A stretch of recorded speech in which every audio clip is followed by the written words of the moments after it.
When, in 1960, still a student, I got a traveling fellowship to study housing in North America. We traveled the country. We saw public housing, high-rise buildings in all major cities, New York, Philadelphia. Those who had no choice lived there. And then we traveled from suburb to suburb. And I came back thinking, we got to reinvent the apartment building. There has to be another way of doing this. We can't sustain suburbs. So let's design a building which gives the qualities of a house to each unit. Habitat would be all about gardens, contact with nature, streets instead of corridors. We prefabricated it so we would achieve economy. And there it is, almost 50 years later. It's a very desirable place to live in. It's now a heritage building, but it did not proliferate. In 1973, I made my first trip to China. It was the Cultural Revolution. We traveled the country, met with architects and planners. This is Beijing then. Not a single high-rise building in Beijing or Shanghai. Shenzhen didn't even exist as a city. There were hardly any cars. 30 years later, this is Beijing today. This is Hong Kong. If you're wealthy, you live there. If you're poor, you live there. But high density it is. And it's not just Asia. Sao Paulo, you can travel in a helicopter 45 minutes seeing those high-rise buildings consume the 19th century low-rise environment. And with it comes congestion, and we lose mobility, and so on and so forth. So a few years ago, we decided to go back and rethink habitat. Could we make it more affordable? Could we actually achieve this quality of life in the densities that are prevailing today?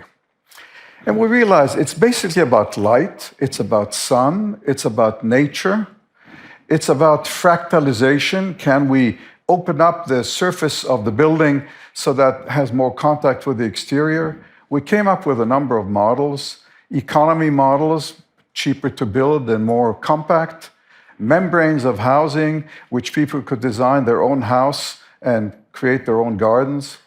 And then we decided to take New York as a test case, and we looked at Lower Manhattan, and we mapped all the building area in Manhattan. On the left is Manhattan today, blue for housing, red for office buildings, retail. On the right, we reconfigured it. The office buildings form the base, and then rising 75 stories above are apartments. There's a street in the air on the 25th level, Community Street. It's permeable. There are gardens and open spaces for the community, almost every unit with its own private garden, and community space all around. And most important, permeable, open. It does not form a wall or an obstruction in the city, and light permeates everywhere. And in the last 2-3 years, we've actually been, for the first time, realizing the quality of life of habitat in real-life projects across Asia.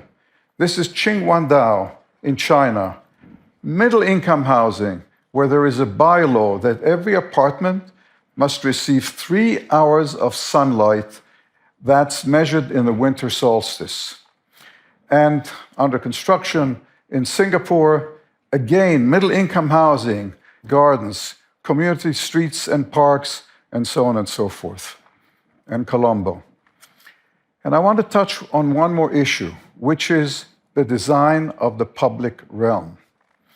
100 years after we've begun building with tall buildings, we are yet to understand how the tall, high-rise building becomes a building block in making a city, in creating the public realm.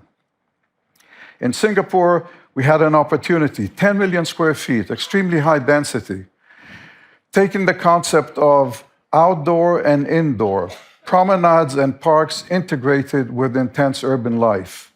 So they are outdoor spaces and indoor spaces, and you move from one to the other, and there is contact with nature.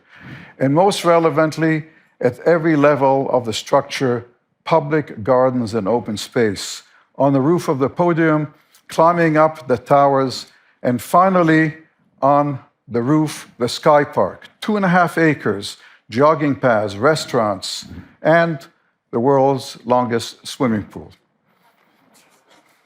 And that's all I can tell you in 5 minutes. Thank you.